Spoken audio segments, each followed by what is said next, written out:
আসসালামু আলাইকুম বন্ধুরা, পারভিন ভিলেজ ফুড আর একটা নতুন ভিডিওতে আপনাদের সবাইকে স্বাগতম। আজকে এখানে নিয়েছি দেখুন দুটো দেশি মুরগি। এই দুটো দেশি মুরগি দিয়ে আজকে আমি এই যে বাসমতির চাল নিয়েছি, এই বাসমতির চাল দিয়ে খিচুড়ি রান্না করব। তো প্রথমেই আমি চালটা পানি দিয়ে ভিজিয়ে রাখবো। চালটা প্রায় 1 ঘন্টার মতো ভিজিয়ে রাখতে হবে।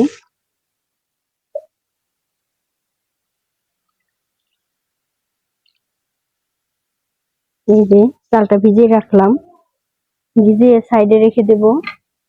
এখন আমি মুরগি দুটো কেটে নিব।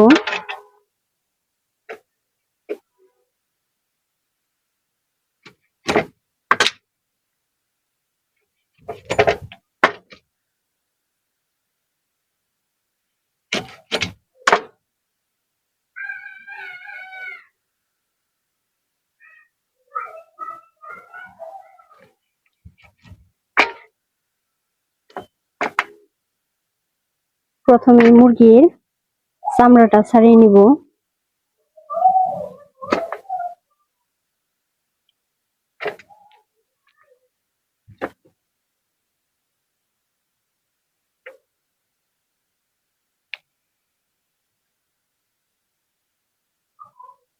মুরগির চামড়াটা ছাড়িয়ে নিয়েছি। এখন আমি মুরগিটা পিস পিস করে কেটে নিব।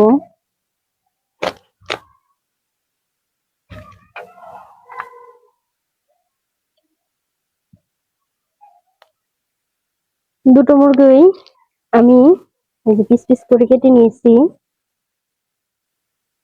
এখন খিচুড়ি রান্না করার জন্য একদম ছোট ছোট করে কাটবো। এই দেখুন মুরগিতে কেমন চর্বি হয়েছে, এই যে একদম চর্বিতে ভরা।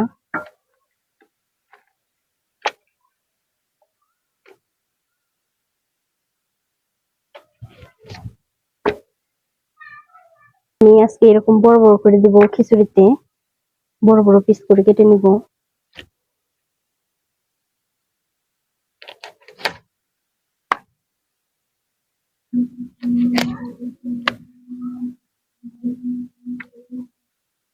এই দেখুন সব মাংস আমার কাটা হয়ে গেছে। এখানে গিলা কলিজার চামড়াটা আমি বাদ দিয়ে দিয়েছি, শুধু সলিড মাংস নিয়েছি। মাংসটা এখন আমি খুব পরিষ্কার করে ধুয়ে নিয়ে তারপর আসছি।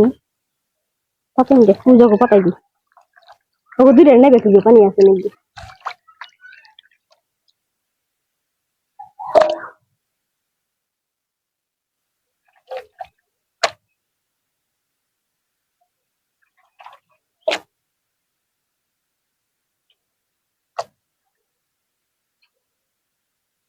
রান্নার জন্য চুলায় একটা কড়াই বসিয়ে দিয়েছি।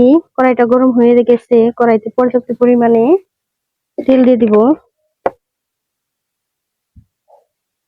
আমি এখানে গোটা গরম মশলা,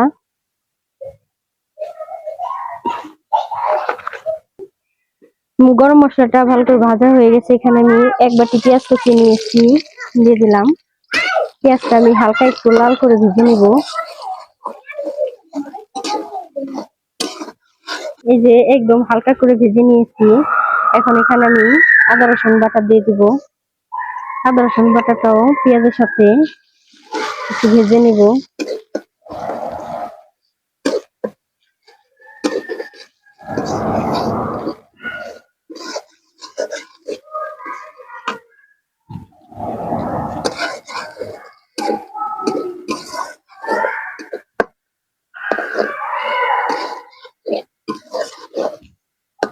আদা রসুন তেলের সাথে খুব ভালো করে আমি ভেজে নিয়েছি।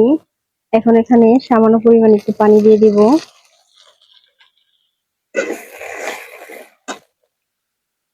এখন দিয়ে দিব গুঁড়ো মশলা। এখানে আমি হলুদের গুঁড়া নিয়েছি পরিমাণ মতো।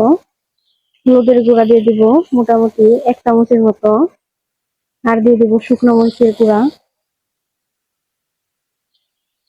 মরিচটা একটু বেশি দিব, একটু ঝাল ঝাল করে রান্না করব। লবণ দিয়ে দিব পরিমাণ মতো।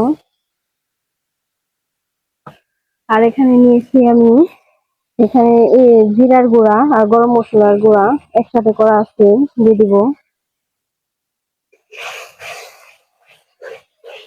মশলাগুলোকে খুব ভালো করে কষে নিব।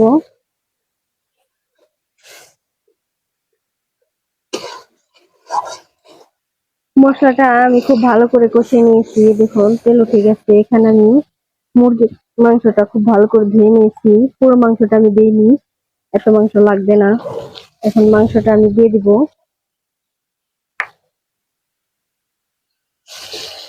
মাংসটা দিয়ে নেড়ে চেড়ে খুব ভালো করে কষে নেব, একদম মাংসটা সেদ্ধ করে নেব।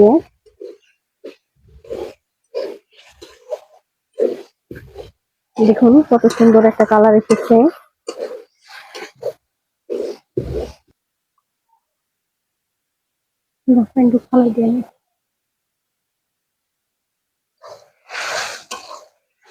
দেখুন মাংসটা মোটামুটি সেদ্ধ হয়ে গেছে। এখন এখানে আমি মসুর ডাল নিয়েছি, ধুয়ে রেখেছি, ডালটা দিয়ে দিব।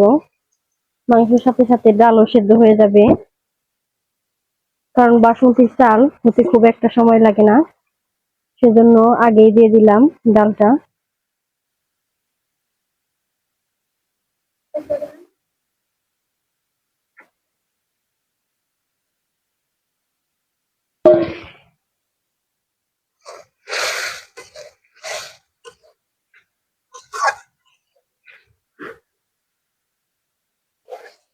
মাংসটা আমি খুব ভালো করে কষে নিয়েছি, মাংস খুব ভালো করে সেদ্ধ হয়ে গেছে। এখন এখানে আমি পানি দিয়ে দিব। আমি চাল নিয়েছি 500 গ্রাম, পানি দিব প্রায় 800 গ্রামের মতো, তাহলে পরিমাণ মতো হবে। তো এই মগের আমি 4-5 মগ পানি দিয়ে দিই, 5 মগ দিলেই হবে।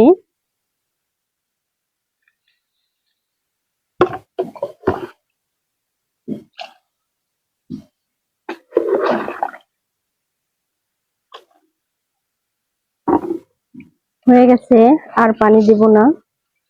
এখন পানিটা ফুটে উঠলেই তারপরে ধুয়ে রাখা চালটা দিয়ে দিব।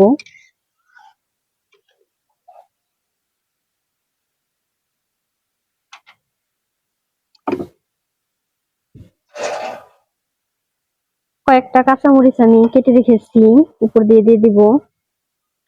আর এখানে দিয়েছি আমি কিছু বাটা মশলা, জিরে বাটা, গরম মশলা বাটা, পুরোটাই দিয়ে দিব।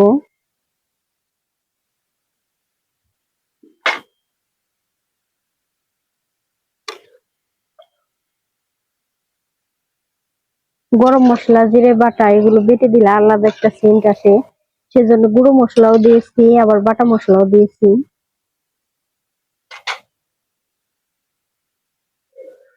পানিটা খুব ভালো করে ফুটে উঠেছে। এখন আমি ধুয়ে পানি ঝরিয়ে রাখা বাসমতি চালগুলো দিয়ে দিব।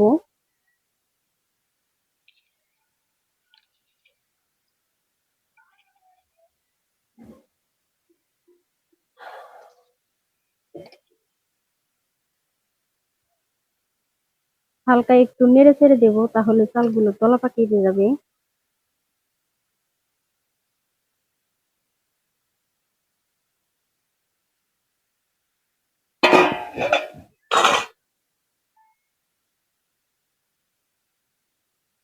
দেখুন বন্ধুরা, এই যে চালটা আমার ফুটে কত বড় বড় হয়ে গেছে, ভাতটা হয়ে গেছে। এখন একটু ঢেকে দিলেই খুব সুন্দর ভাবে হয়ে যাবে। পানিও শুকিয়ে গেছে।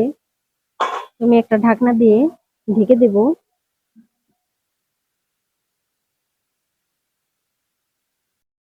খিচুড়ি রান্নাটা আমার হয়ে গেছে, বাইরে হালকা হালকা অন্ধকার হয়ে এসেছে, তাই একবারে খিচুড়িটা গামলার মধ্যে বেড়ে নিয়ে তারপর আমি ঘরে চলে এসেছি। তো এখন আপনাদেরকে একটু দেখিয়ে দিচ্ছি। এই দেখুন,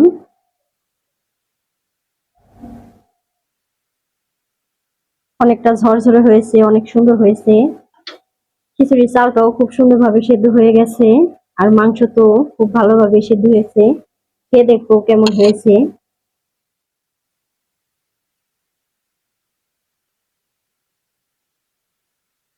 খুব ভালো হয়েছে। এই খিচুড়িটা আপনারা আমাদের এখানে যে চাল পাওয়া যায়, পোলাওর চাউল, সেটা দিয়েও রান্না করতে পারেন, সেটা খেতেও খুব ভালো লাগে। এরকম আরো নিত্য নতুন রান্নার ভিডিও পেতে পারভিন ভিলেজ ফুড চ্যানেলটিকে আপনারা অবশ্যই সাবস্ক্রাইব করবেন, আর পাশে থাকা নোটিফিকেশনটি অন করে রাখবেন, যাতে আমি ভিডিও ছাড়ার সাথে সাথেই আপনারা পেয়ে যান। আর আজকের ভিডিওটা আপনাদের কেমন লাগলো অবশ্যই কমেন্ট করে জানাবেন। যদি ভালো লাগে তাহলে একটি লাইক করে দেবেন, আর আমার চ্যানেলটা অবশ্যই আপনারা সাবস্ক্রাইব করবেন। আর এই রেসিপিটা আপনারা বাড়িতে একবার হলো ট্রাই করে দেখবেন। আজকের ভিডিওটা এই পর্যন্তই। সবাই ভালো থাকবেন, সুস্থ থাকবেন। আল্লাহ হাফেজ।